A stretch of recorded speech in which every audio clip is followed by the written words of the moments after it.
In this video, I'm going to walk you through a full landing page that we built for one of our clients here at Lead Liftoff. This landing page is designed specifically, like all of ours are, to turn as many clicks as possible from Google Ads into converted phone call leads or contact form submissions. The landing page is probably the most important part when running Google Ads, and a lot of people forget about it. A lot of people are so focused on the clicks, the keywords, and all of that, which ultimately that is determined by Google at the end of the day. You can only get so good of a cost per click. The real delta, the real leverage comes in how many of those clicks can you actually turn into a high intent lead. The landing page is the best way to do that. So I'm going to walk you through this today. If you're new here, my name's Tyler Davis. I run Lead Liftoff. We are a home service marketing agency. We help home service businesses run ads on Google, on Facebook, and we also help with some SEO aspects as well. If you've been here before, then welcome back, and I'm excited to get right into the video today. So here is the actual page that we've built for our client. They are a roofing company, as you can tell, and this is their landing page. Now, I'm going to show you this on desktop first, but I'll pretty quickly switch over to mobile because when we look at the data, a lot of the traffic, probably 80% or more, comes in through mobile, and mobile also tends to convert better. So we tend to just turn off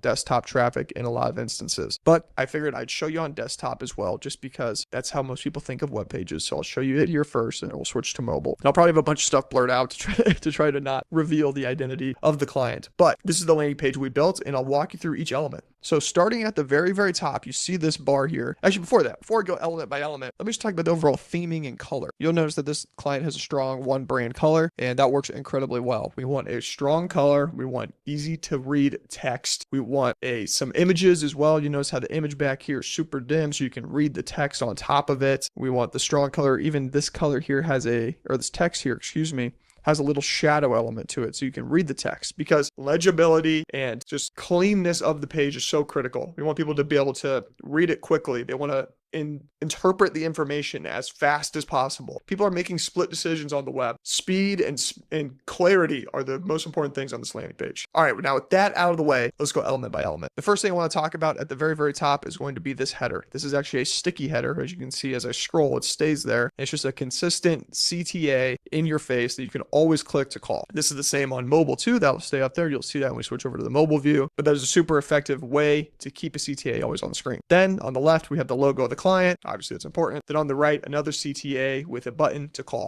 Remember, call. That's the number one thing we want. Next thing, we have a headline, and the headline's main purpose is to let the person know that they are in the right place when they click on that ad.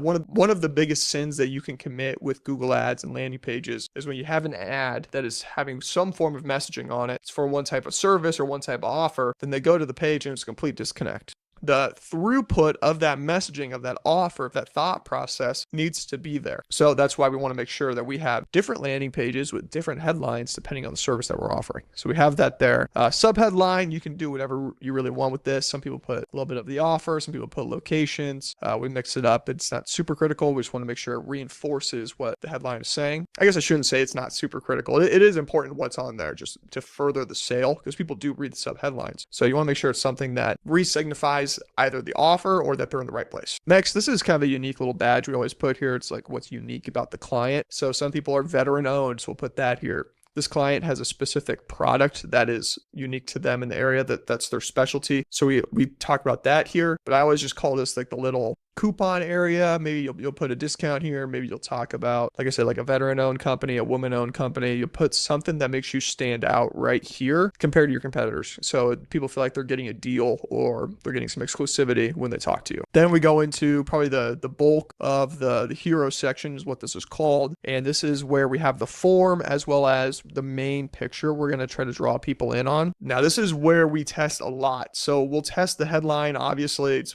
maybe the most important element. The second thing that we test a lot is this first picture, because people will join the web page, they'll scroll down a second, they'll look at that first picture, and that's a huge aspect of if they think they're in the right place or not. So they'll bounce off the page if the picture isn't congruent with what they're looking for. So we'll have that, we'll have the offer, we'll have the phone number over here on the right side, we'll have the form fills, people who fill out that form, have different CTAs, and have some trust badges here at the bottom too. As I'm here as well, I want to point out the other two sticky elements on the page. We have the phone number in the bottom left that is sticky.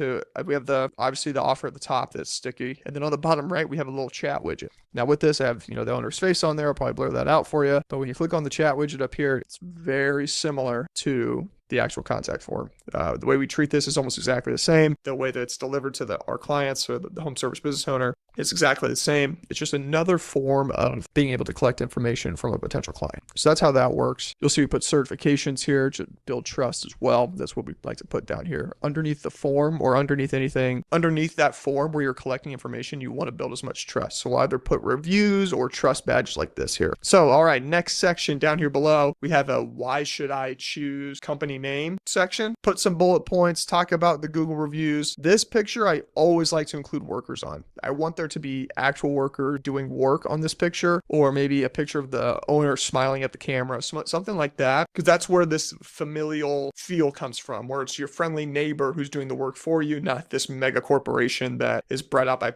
private equity and you feel like you're going to get scammed and nickel and dimed on. We want it to be friendly. We want it to be like, hey, we should pick us, the family-owned business. So that's how this section typically looks for us. Then as we scroll down here, you'll see I still put more people in the pictures. I have a little bit about the services that you do. Scroll down a bit, have some work in action. And this is really just the gallery section so people can see work you've done and assess the quality themselves. Another little call to action. You always want to make sure you throw in random call to actions after you give them information. So after we've given them the information of, hey, this is what our work does, and someone says, hey, that looks great, that's something I want, then we give them call to action right there. Next, a little 1, 2, 3 step. Sometimes these are more robust, but we always just throw this in here just for the sake of having some trust built with the client. Again, we put another call to action. And then here's another big aspect to it is all these reviews. So we import the reviews from the Google Business Profile so people can read these. These are real people. It has a little load more button. So you click that load more, it loads more of them, obviously, and then you can just read these yourself. So they can see what the reviews are and if this is a good company or not. Finally, we do one more call to action, and that's it for the page. So it's a pretty simple page. Let me show you it on mobile. All right, here's the mobile version, but like as I was saying, it's a pretty simple page, but it really doesn't need to be complicated. The only thing missing from this page that you might want to introduce is maybe an FAQ section at the bottom, maybe something else about an offer, a little promotion you might have going. Those are things we split test. Right now, we're currently split testing with a different client via cell video. This client already is on video a lot, so I think it's worked pretty well. But for the most part, keeping it simple works. And this is what the mobile view looks like. Notice how it's nice and clean. It's really just keeping it straight to the point. You have right by your thumb at all times the ability to call them. You have the ability to do the chat widget right by your thumb as well. So we really just want to drive conversions through these pages, making it super easy for people to first realize that, hey, this is the right company for me. This company will do what I want them to do. They're professional. The branding looks smooth and clean. It's easy to understand, loads quickly, and it's just a easy way to turn these clicks into actual calls. All right, I hope this was valuable for you. I hope that you got a nice little behind the curtain look at what a landing page actually looks like when you're running Google Ads. If you want us to build a landing page like this for you and run your Google Ads for you, then click the link in the description, apply to work with Lead Liftoff. We specialize in running ads specifically for home service businesses. And if instead you want to learn how to build this yourself and you want to learn how to run your ads, check out my new offer below. It's the Lead Liftoff Inner Circle. It's brand new. Right now, the only people in there are my actual clients that I already do the done for you work for. But within this community, what it's going to be is it's going to be a community of home service business owners with weekly group calls, Q&A from me, direct access to me to ask me questions, as well as a training repository that's going to be built out over time and stay on top of what's working today for marketing home service businesses. So go check that out. You'll get a really nice discounted rate as one of the first people in here. That'll be super valuable for you and you'll make your money back 100-fold on that. So go check that out. I think it's a great opportunity. Leave a like, drop a comment, subscribe, and I'll see you guys in the next video.